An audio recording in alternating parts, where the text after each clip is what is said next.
नमस्कार।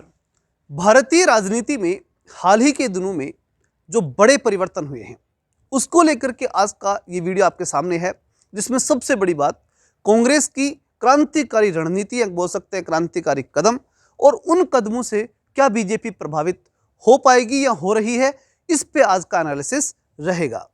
सबसे पहले हम बात करते हैं कि क्या वास्तव में कांग्रेस ने इन दिनों में कुछ अपने में परिवर्तन किया, कुछ पॉजिटिव परिवर्तन हुआ, और अगर हुआ तो किस रूप में हुआ। तो शुरुआत करते हैं अपन लोकसभा चुनाव से। लोकसभा चुनाव में इन सब ने मिलकर के एक रणनीति बनाई कि हम इंडिया अलायंस बनाएंगे, क्योंकि उस समय कांग्रेस उस स्थिति में नहीं थी कि वो बहुत बड़े पैमाने पे जीत पाए।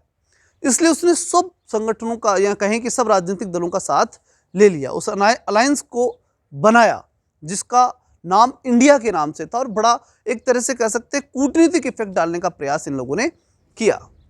कुछ हद तक उसका लाभ मिला, चाहे वो इंडिया शब्द उसका लाभ मिला हो, चाहे वो संगठन जिस बोल सकते हैं कि एक जो अलायंस था जिसमें अलग अलग छोटे राजनीतिक दल थे उन सब का लाभ मिला हो, या फिर उस समय जो एजेंडा चलाया गया कि संविधान के खिलाफ बीजेपी है उस सब का लाभ मिला हो। कुल मिलाकर के उनकी रणनीति सफल रही कुछ हद तक, और वो एक मुख्य विपक्षी दल के रूप में कांग्रेस स्थापित हुआ। और उस समय शुरू में जोश भी बड़ा जबरदस्त था कि हम तो बहुत बड़ी जीत हासिल कर ली और बीजेपी को राज करनी नहीं देंगे, 5 साल चलने ही नहीं देंगे। कुछ हद तक उनकी ये रणनीति सफल रही, लेकिन ये कहते हैं कि बहुत बड़ी हो गई, तो ऐसा तो इसमें तो नहीं था। दूसरा बड़ा कदम जो कांग्रेस का उठाया गया वो था वो जो अभी हाल ही के दिनों में भी, यानी कल ही इसके ऊपर अब देख सकते हैं कि कल गुजरात का जो कार्यकर्ताओं का बड़ा अधिवेशन था और उसके अंदर राहुल गांधी उसे संबोधित कर रहे थे, उस समय भी वो स्ट्रेटजी सामने आई, और वो बड़ी स्ट्रेटजी थी इनकी, वो संगठन के स्तर पर थी। क्या थी कि सब जो सारे कार्यकर्ता बैठे थे उन सबको इन्होंने संबोधित करते हुए कहा कि भाई अगर कोई घोड़ा है और वो घोड़ा रेस का है तो रेस वाले घोड़े को उठा करके बारात में नहीं डाल सकते, और बारात वाले को उठा करके और रेस में नहीं डाल सकते। लेकिन कांग्रेस इतने दिन तक यही कर रही थी, इस कारण से कांग्रेस हार रही थी। अब हम ऐसा नहीं होने देंगे, और इस प्रकार से उसने बड़े परिवर्तन की बात कही कि हम रेस के घोड़े ढूंढेंगे, और राहुल गांधी ने कहा कि रेस के घोड़े अब हम ढूंढ करके और फिर मैदान में उतारेंगे और बिल्कुल गुजरात को फिर से तैयार कर लेंगे। कहने का मतलब एक नई स्ट्रेटजी है कि अब खुद राहुल गांधी अपने ऊपर आश्रित रहना चाहते हैं और उसके अकॉर्डिंग कि हम नई टीम लाएंगे। अच्छा, इसके साथ साथ जो बड़ी जो रणनीतिक रूप से बोल सकते हैं क्रांतिकारी कदम जो राहुल गांधी कहा जा सकता है, वो उसमें जो उनका एक स्टेटमेंट है वो ये है कि भाई कांग्रेस के अंदर बीजेपी के लोग बैठे हुए हैं, आरएसएस के लोग बैठे हुए हैं, और वो लोग कांग्रेस को बड़ा नुकसान पहुंचा रहे हैं, उनको हम छांट के निकालेंगे। अब ये किनको निकालेंगे और किन लोगों को मानते हैं, इसमें वो सबको शामिल करते हैं, बड़े नेता से लेकर कार्यकर्ता तक। तो ये बड़ा परिवर्तन हो सकता है पूरे भारतवर्ष में, बड़े बड़े नेताओं की छुट्टी करने का उनका विचार हो या उनको हटाने का प्रयास वो राहुल गांधी करते हों।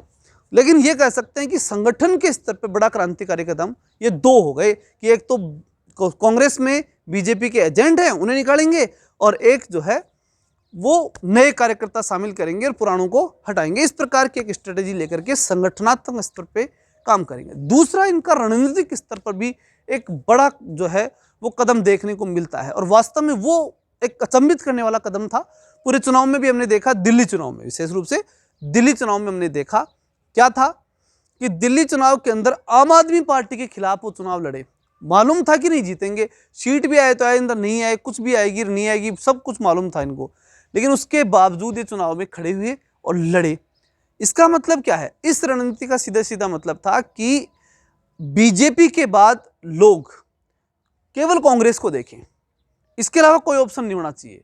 इसलिए कांग्रेस वहां चाहती थी कैसे भी करके आम आदमी पार्टी का सफाया होना चाहिए। एक तो ये कारण था। दूसरा, हम सब जानते हैं कि पंजाब में कांग्रेस जीतना चाहती थी और आम आदमी पार्टी के खिलाफ ही लड़ना चाहती थी, इसलिए भी उन्होंने ऐसा किया। तो दोनों कारण स्पष्ट हैं, किंतु कह सकते हैं कि एक नई रणनीतिक रूप से हम देखें तो कांग्रेस की बड़ी नई रणनीति है कि बीजेपी के बाद दूसरा ऑप्शन केवल और केवल कांग्रेस रहे। ये एक रणनीतिक स्तर पर चेंज कांग्रेस करना चाह रही है। तो जब हमें देखते हैं कि संगठनात्मक स्तर पर और रणनीतिक स्तर पर ये दो बड़े चेंज जब कांग्रेस में दिखाई देते हैं, तो क्या इन दोनों चेंजेस का बीजेपी पे प्रभाव पड़ेगा? क्या बीजेपी इससे बहुत बड़े स्तर प्रभावित होगी? तो इसके अंदर हम ध्यान से समझें तो 4-5 चीजें बड़ी बड़ी हमें दिखाई देती है। सबसे पहली बात, बीजेपी का सबसे बड़ा हथियार अगर आज की तारीख में कोई है तो वो है हिंदुत्व। देखो जितने पूरे भारत से कुंभ को ही देख लो, पब्लिक बिना कहे जा रही थी, भयंकर जा रही थी।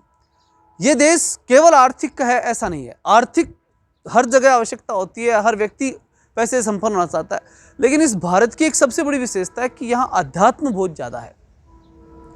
लोग सनातन धर्म के प्रति इन वर्षों में काफ़ी जागृत हुए हैं, जैसे हिंदू बोलते हैं अपन, हिंदुत्व बोलते हैं, इसके प्रति बहुत ज़्यादा जागरूक हुए हैं। और इस बात को मतलब बढ़ाने का काम किया भी बीजेपी नहीं है।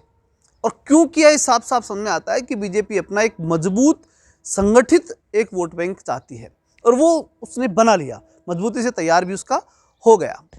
अब इसको और बढ़ाते हुए, हालांकि इसने बीच बीच में कई प्रयास किए, बीजेपी हमेशा करती रहती है कुछ ना कुछ। 2014 से जीतने के बाद में उन्होंने सबका साथ सबका विकास और फिर धीरे धीरे सबका विश्वास लेके आए, यानी मुसलमानों को भी साथ लेने का प्रयास किया, लेकिन मालूम पड़ गया कि भाई मुस्लिम साथ नहीं आएंगे, तो सबका विश्वास नाम का शब्द बोलना ही बंद कर दिया। और अब वापस से सनातन की तरफ या हिंदुत्व की तरफ वापस से एजेंडे को लेकर के लोग आ गए, और ये बड़ी बात है, ये आएंगे। अब इनको कन्फर्मेशन भी हो गया कि भाई मुस्लिम वोट अपना ज़्यादा है भी नहीं, ठीक है, तो इस बिल्कुल कन्फर्म होकर के चल रहे हैं। तो हिंदुत्व सबसे बड़ी ताकत इनकी, या कहें अब जो वर्तमान में चल रही है वो है सनातन। सनातन शब्द आपको खूब सुनने को मिलेगा, उसका बड़ा कारण है कि बौद्ध, जैन और सिख, इनको भी, क्योंकि सनातन धर्म के पार्ट माने जाते हैं, इसलिए इनको भी अपने साथ लेने का प्रयास इनका मजबूती से है।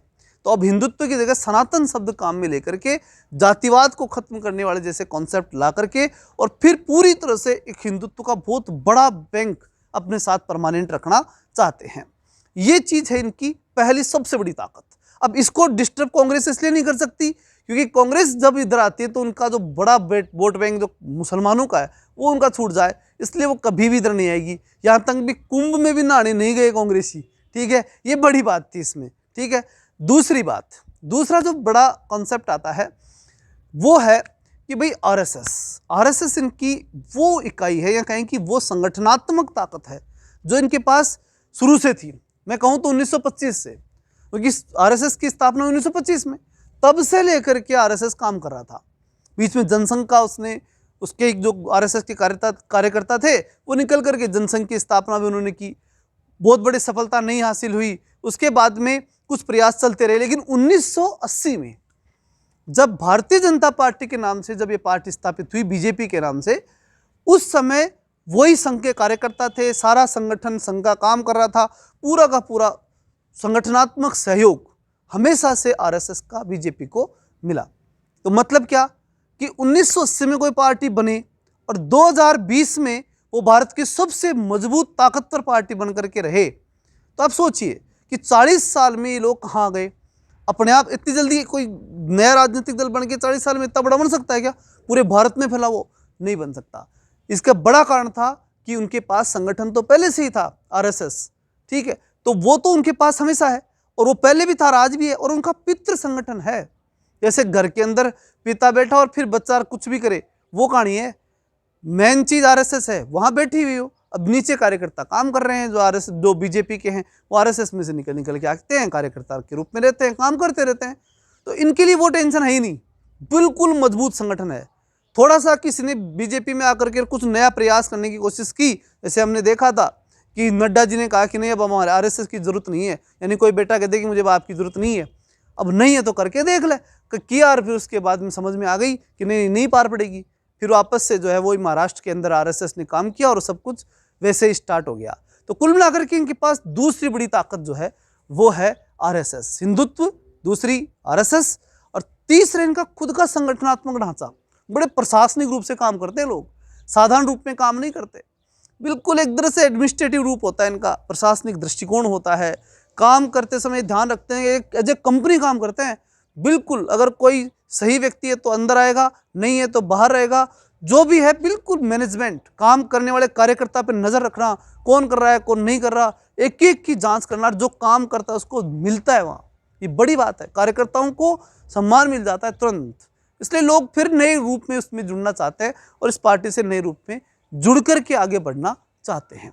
तो संगठनात्मक, अब देख लीजिए आप, राजस्थान में भजन लाल, मध्य प्रदेश देख लीजिए, छत्तीसगढ़ देख लीजिए, आप अब दिल्ली देख लीजिए, सब जगह क्या है, सब जगह नए कार्यकर्ता, तुरंत मौका, इसका मतलब क्या है? कार्यकर्ताओं में जोश रहता है। हर कोई कार्यकर्ता जो है बन करके बीजेपी का अपने आप को गौरवान्वित महसूस करता है और ये सोचता रहता है कि मेरा नंबर कब आ जाए। ये बड़ी बात है। तो इस प्रकार का अपॉर्चुनिटी यहाँ पूरी मिलती है, जो कि कांग्रेस कल्चर में बिल्कुल नहीं है। कांग्रेस कल्चर में पुराने नेता है जो हैं वो ही चलेंगे, बस बाकी तो मजदूरी करते फिरो। ये चीज़ बड़ी बात वहाँ पर देखने को मिलती है और ये बड़ा परिवर्तन जो है वो बीजेपी में है और ये बड़ा मजबूत परिवर्तन है। इसका लाभ बीजेपी को लंबे समय तक अब मिल जाएगा। फिर उसके बाद में हम बात करें कि इनके पास एक एजेंडा भी है, परमानेंट एजेंडा। कांग्रेस को कोई पूछे तो क्या करोगे, गरीबी उठाएंगे, तो कब से उठा रहे हो, ये प्रश्न हो जाता है। बेरोजगारी, गरीबी, हालांकि भारत की मूलभूत बातें हैं। आज भी न गरीबी हटी न जो है वो बेरोजगारी हटी है, वो बिल्कुल मजबूती से समस्याएं भारत में हैं। लेकिन देखो समस्या क्या होती है कि जनता सारी की सारी एक एजेंडे पे नहीं टिकी हुई होती। कोई बेरोजगार है, किसी के पास रोजगार है। तो आप अगर कोई भी राजनीतिक दल आकर के ये कहेगा कि हम रोजगार देंगे, तो केवल वो लोग ही तो आए जिनको आप रोजगार देना चाहते हो। उनके परिवार में बाकी सबके पास रोजगार, उनको चाहिए नहीं रोजगार, तो वो उस विचार से क्यों प्रभावित होंगे? तो पूरा परिवार एकजुट जाकर के वोट दे दे, ऐसा एजेंडा बन नहीं पाता। ऐसा एजेंडा तभी बनता है जब हिंदुत्व की बात हो। राम मंदिर बनाया साहब, अब वो पूरा परिवार हो गया एक, ठीक है, राम जी की तो जैसा भी बोलते हैं। तो इस प्रकार के एजेंडे या भारत को 2047 तक विकसित कर देंगे। अब विकसित भारत में तो सब अपनी जगह देखते हैं, चाहे वो छोटा बालक हो, चाहे वो बेरोजगार हो, चाहे वो कोई काम करने वाला व्यक्ति हो, सब देख लेते हैं। तो देखो यार ये चाहिए अपने को, विकसित भारत चाहिए, तो सब ऑटोमेटिक जुड़ गए। फिर पीओ के भारत में लाएंगे। अब ये अपने आप में अस्मिता वाली बात है यार, होना चाहिए भाई, अब होना चाहिए में साथ हो गए।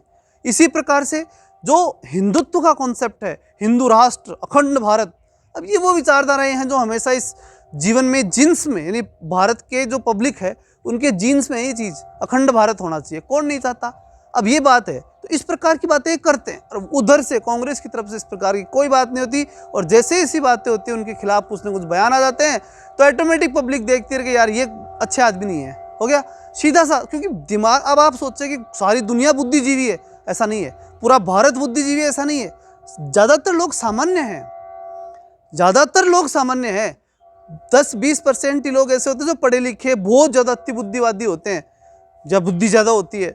बाकी पूरे देश के तो सामान्य बुद्धि के लोग, सामान्य बुद्धि के लोगों को कुछ नहीं चाहिए होता है, पैसा वैसा बहुत ज़्यादा वो नहीं चाहिए। और इसलिए जो है इनका जो फिक्स एजेंडा है वो मजबूती से है, भावी एजेंडा बड़ा मजबूत है। और इस एजेंडे के कारण से बीजेपी को कांग्रेस हाल ही के दिनों में जो रणनीति है तो पूरी तरह से, एक तरह से फैल बराबर है। ये तो कोई बहुत बड़ी जो है रणनीति कहीं नहीं जा सकती।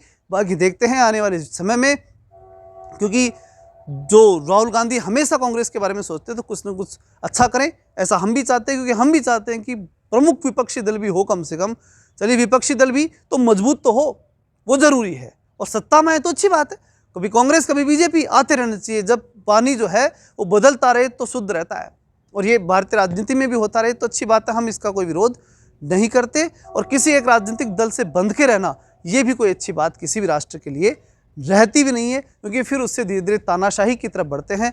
परिवर्तन आता जाता रहे तो ठीक ही है, उसमें कोई ज़्यादा बुरी बात नहीं है। हालांकि हर वक्त हर समय क्वालिटी सबको चाहिए होती है, तो पब्लिक को भी क्वालिटी चाहिए। अब क्वालिटी आज की तारीख में नरेंद्र मोदी, योगी, इनके पास है, तो निश्चित रूप से इनकी तरफ जो गडकरी जी है ना, विकास पुरुष के रूप में काम कर रहे हैं, तो पब्लिक इनकी तरफ झुकेगी। इसमें कोई करने की बात नहीं है।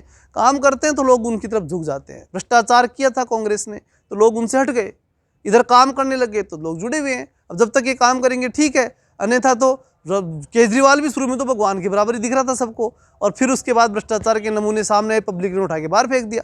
पब्लिक सब कुछ है, कोई टेंशन करने की जरूरत नहीं है। कौन सही है कौन गलत है पब्लिक सब समझती है। इस बात की चिंता हम सबको नहीं करनी चाहिए। रणनीतियाँ इनकी हैं वो देखनी चाहिए। और इसी प्रकार के कुछ भारतीय राजनीति से जुड़े हुए और अलग अलग विषयों के जो करंट मुद्दे हैं उनसे जुड़े रहने के लिए चैनल को जरूर सब्सक्राइब कर लें। चलिए मिलते हैं नेक्स्ट वीडियो में, तब तक के लिए जय हिंद, जय भारत।